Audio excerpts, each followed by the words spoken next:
Bonsoir Christine Boutin. Bonsoir. Merci beaucoup d'être sur le plateau de BFM TV. Vous êtes triste, malheureuse ce soir, vous êtes déçue. Que ressentez-vous ? Je suis très, très sereine parce que naturellement, c'est pas un scoop ce soir. Je n'étais pas allée à l'Assemblée nationale parce que je pensais qu'il y aurait pu y avoir des tensions par ma présence et je crois que c'est vraiment pas la tension qu'il faut aujourd'hui. Non, voilà, c'est anticipé, c'est passé à l'Assemblée nationale. Le président de la République a voulu aller au bout de la procédure, il l'a fait. Bon, mais maintenant, c'est pas du tout fini. Donc c'est une loi, donc on respecte la loi. Oui, c'est une loi, mais vous savez, cette loi, c'est pas n'importe quelle loi, c'est une loi symbolique de civilisation, comme disait Madame Taubira, et je crois qu'il s'est cristallisé à l'occasion de la discussion et de tout ce temps passé, une prise de conscience des Français sur la société que nous avons construite, qui est une société de consommation. Et maintenant, c'est au-delà, si vous voulez. La loi Taubira, ça y est, c'est derrière.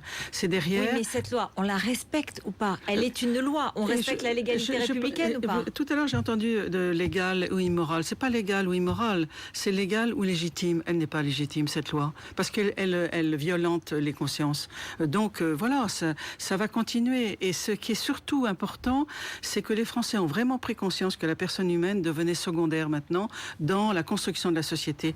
Sur le plan économique, l'ouvrier devient la variable d'ajustement pour l'entreprise.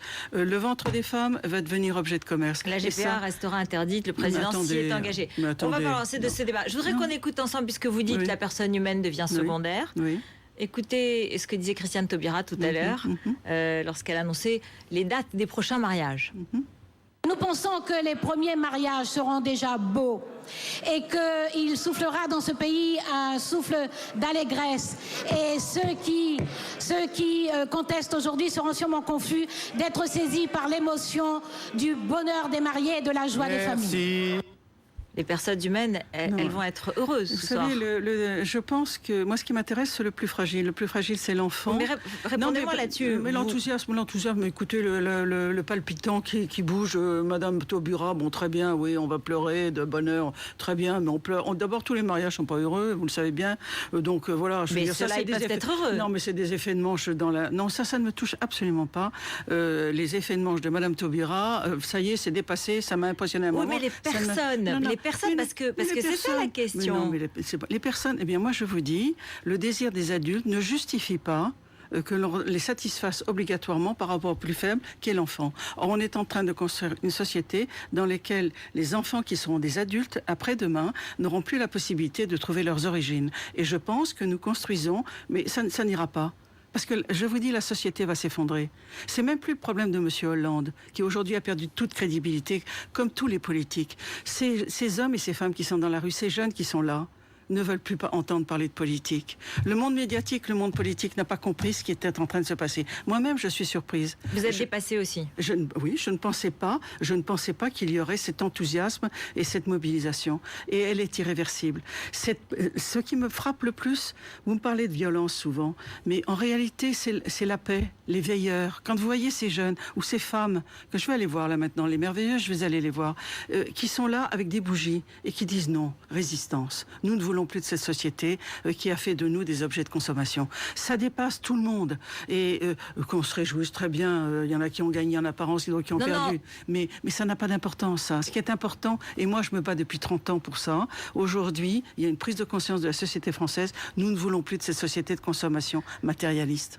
Vous avez eu des propos, justement, vous parlez de violence, vous avez eu des propos très très durs quand même pendant ces 7 mois de bataille. Oui, absolument. Vous avez parlé de guerre civile, vous avez parlé d'État totalitaire, vous avez fait des rapprochements avec entre le trésorier de François Hollande qui a un compte au Caïman et qui est directeur du magazine de Tétu, et vous avez dit l'un explique l'autre. Il y a certainement des liens. Il y a certainement des liens. C'était quand même très violent.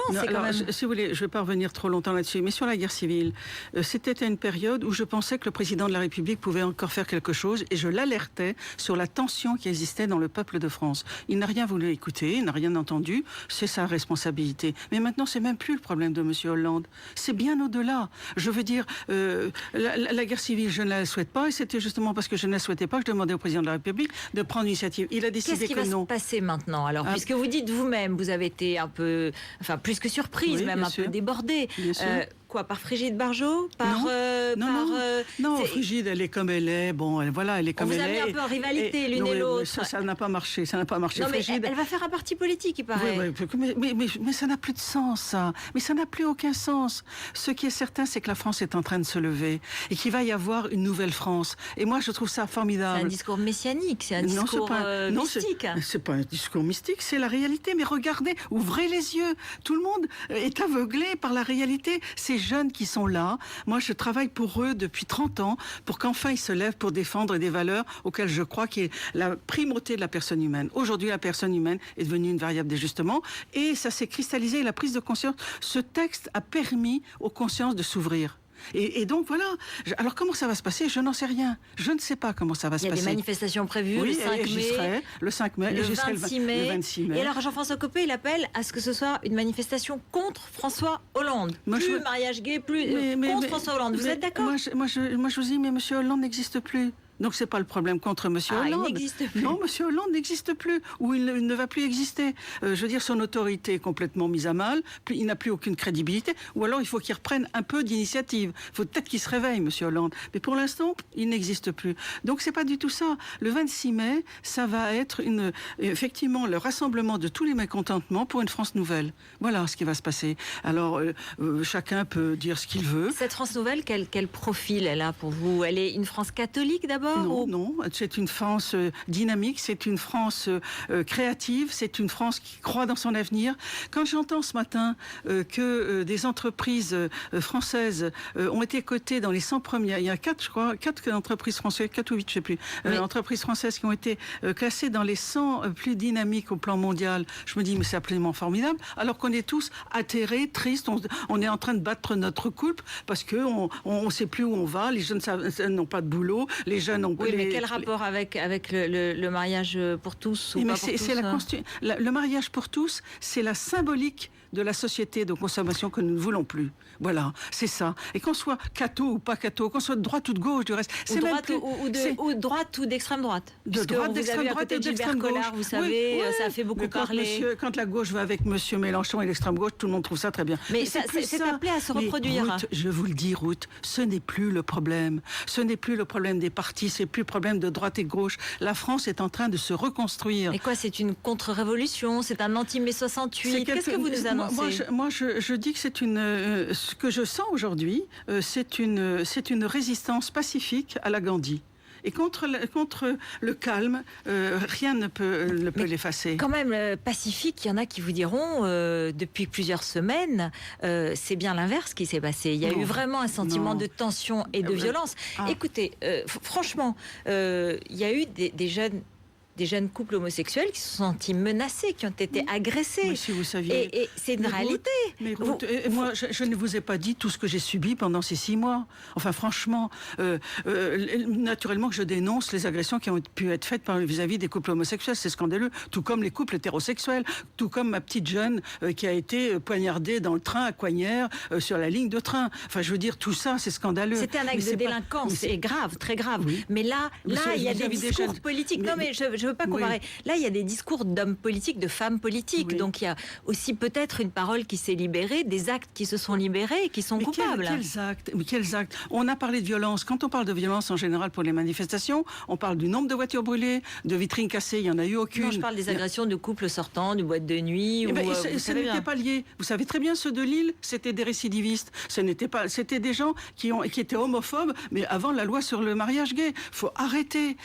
Mais de toute façon, je vous dis, ce qui est certain, c'est que le mariage gay a permis à la France entière de prendre conscience de la société dans laquelle nous vivons, et l'homme est devenu secondaire par rapport à les priorités économiques et financières. Et la France n'en veut plus. C'est ça ce qui est en train de se passer. Et le réveil de ces jeunes est absolument magnifique. Il est calme, avec des bougies, et il résiste. Et il dit non, nous ne voulons plus de cela. Et qu'est-ce qui va se passer? Parce que vous savez bien, vous-même, vous dirigez un parti politique. Il y a une incarnation politique. Bien sûr. Je ne sais pas comment ça va se passer. Mais elle va se passer. Je ne sais pas comment elle va se passer. Et personne n'en sait rien. Parce que, par exemple, l'UMP, on On voit pas très bien. On n'a pas. Non, mais ce que je veux dire, c'est que si jamais il y a une alternance au pouvoir que vous désirez, j'imagine que vous souhaitez. Écoutez, alors vous êtes sorti vous êtes sorti du territoire, du paysage politique, c'est ça? Oui, absolument. Et je pense que c'est pas un problème. Vous n'êtes plus une femme politique. Si, je suis une femme profondément politique au sens noble du terme, de l'engagement et du service par rapport à l'intérêt supérieur. C'est pas vous allez présenter des candidats au municipal. Vous allez continuer à faire de la politique. Oui, bien sûr, pour défendre justement cette France nouvelle que nous voulons construire. Mais c'est pas une affaire de droite ou de gauche suivant les clichés anciens. Il y a des gens de gauche qui partagent ce que je viens de dire. Tout comme il y a des gens de droite, il y a des gens de droite qui sont contre ce que je viens de dire. Mais ça n'a pas d'importance ce que je dis. Moi, ce que je viens de vous exprimer, c'est ce que je constate et ce que je vois. Mais il y a des gens de gauche qui disent exactement la même chose et qui sont favorables à la majorité actuelle d'une façon ou d'une autre. Mais bien sûr. Donc ce sont des terrains sur lesquels vous pourriez vous retrouver. Mais c'est pour ça que, si vous voulez, tout est en train d'exploser. Tout est en train d'exploser. On est à la fin d'un cycle. C'est une France nouvelle qui se lève. Et cette France-là, elle me donne le sourire. Vraiment, elle me donne le sourire. On peut réécouter Christiane Taubira. Elle a conclu sur un appel aux jeunes, elle aussi. Et on va l'écouter. Nous voulons dire en particulier aux adolescentes, aux adolescents de ce pays qui ont été blessés. Nous voulons leur dire simplement qu'ils sont dans leur singularité et dans leur place dans la société. Si vous êtes pris de désespérance, balayez tout cela. Ce sont des paroles qui vont s'envoler. Restez avec nous et gardez la tête haute. Vous n'avez rien à vous reprocher. Mais à qui parlait-elle là? À tous les jeunes de France ou aux lesbiennes et homosexuels uniquement? Aux jeunes qui se sont sentis agressés par le débat et par un certain nombre de discours qu'ils ont vécus comme homophobes ou comme agressifs. Ou comme hétérosexuels agressés aussi. Parce qu'il y a eu des jeunes qui ont été agressés aussi du côté hétérosexuel. Mais pas parce qu'ils étaient hétérosexuels. Écoute, mais j'en sais rien, je ne sais pas. Non. Mais écoutez, ce qu'elle a fait, ce qu'elle vient de faire, c'est un appel, moi tel que je le perçois, peut-être que je me trompe, mais tel que je le perçois, c'est un appel vis-à-vis des jeunes homosexuels. Eh bien, la jeunesse de France, elle est à la fois... Elle leur dit, gardez la tête haute, n'ayez pas peur. Il n'y a aucune raison d'avoir peur. Mais pourquoi voulez-vous connaître ces derniers temps, vous le reconnaissez, le climat était quand même très tendu. Mais pour les autres aussi, vous avez vu le jeune qui s'est fait poignarder, là aussi? Ça, c'était apparemment une affaire de délinquance. On ne sait pas, parce que le parquet a justement poursuivi l'enquête parce qu'on n'en sait rien. Donc, vous voyez, d'un côté, dès qu'on voit une agression, on dit c'est obligatoirement homophobe, mais ça ne peut pas être hétérophobe. Eh bien, moi, je dis que le propos de Madame Taubira, sa conclusion, si c'était sa conclusion, est une position communautariste. Parce qu'elle s'est adressée aux homosexuels et pas aux hétérosexuels. Elle est ministre de la France, elle doit s'adresser à l'ensemble des jeunes de France. Et de toute façon, dans ces jeunes qui sont là, les veilleurs, il y a aussi des homosexuels, figurez-vous. Il y a des gens qui sont homosexuels et qui ne veulent plus de cette société. Il faut qu'ils comprennent ça au gouvernement. Il faut qu'ils comprennent. Ils ont clivé complètement notre pays. Donc vous avez accepté la loi sur le mariage pour tous ce soir? J'attends le Conseil constitutionnel et je dis que l'affaire n'est pas terminée. Et vous pensez que le Conseil constitutionnel invalidera la loi? On verra, et puis après il faut qu'elle soit appliquée. Et je pense qu'il peut y avoir des résistances. Et alors si vous êtes invité à des mariages homosexuels, vous irez? Je sablerai champagne en dehors de la mairie, avec eux. Mais vous irez et vous participerez à la joie des mariés. Bien sûr, mais bien sûr que je participerai à la joie des mariés. Mais si j'étais mère, je ne marierais pas un homosexuel. Et vous seriez marraine d'enfants adoptés? Bien sûr. D'enfants adoptés par des couples homosexuels. Mais l'enfant n'y peut rien. L'enfant, au contraire, il faut essayer de l'aider au maximum. Mais qu'est-ce que c'est que ces clichés complètement fermés? La joie, la fête, moi j'y suis favorable. Je n'irai pas à la cérémonie au mariage. Et si j'étais mère, je ne marierais pas des homosexuels. Merci beaucoup, Christine.